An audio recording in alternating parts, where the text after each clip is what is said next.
أعوذ بالله من الشيطان الرجيم.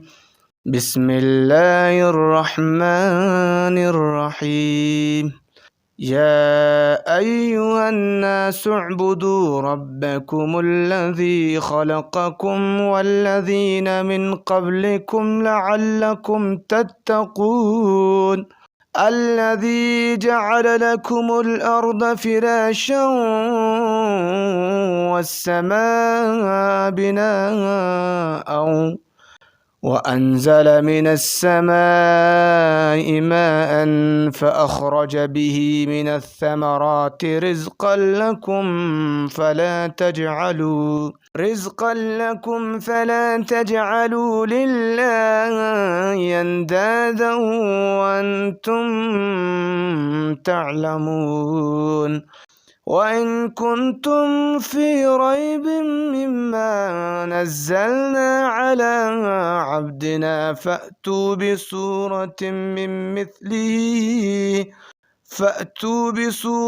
من مثله وادعوا شهداءكم من دون الله إن كنتم صادقين. فإن لم تفعلوا ولن تفعلوا فاتقوا النار التي وقودها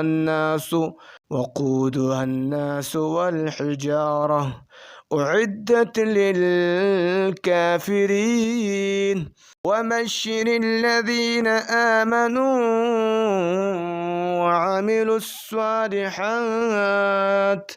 وعملوا الصالحات أن لهم جنات تجري من تحتها الأنهار كلما رزقوا منها من ثمرة رزقا قالوا هذا الذي رزقنا من قبل وأتوا به متشابها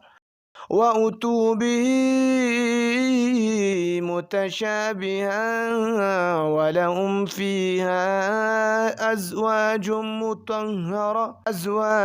مطهرة وهم فيها خالدون.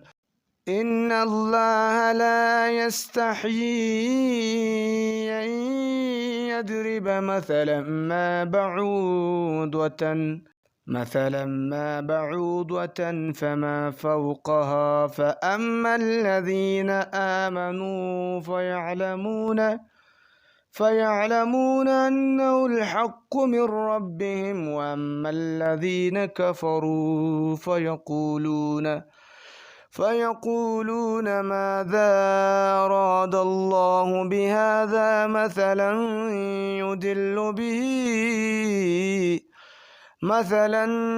يدل به كثيرا ويهدي به كثيرا وما يدل به إلا الفاسقين. الذين ينقضون عهد الله من بعد ميثاقه ويقطعون ما أمر الله به أن يوصل ويفسدون في الأرض أولئك هم الخاسرون. كيف تكفرون بالله وكنتم أمواتا فأحياكم ثم يميتكم ثم يحييكم ثم إليه ترجعون. هو الذي خلق لكم ما في الأرض جميعا ثم استوى إلى السماء فسواهن 7 سماوات وهو بكل شيء عليم.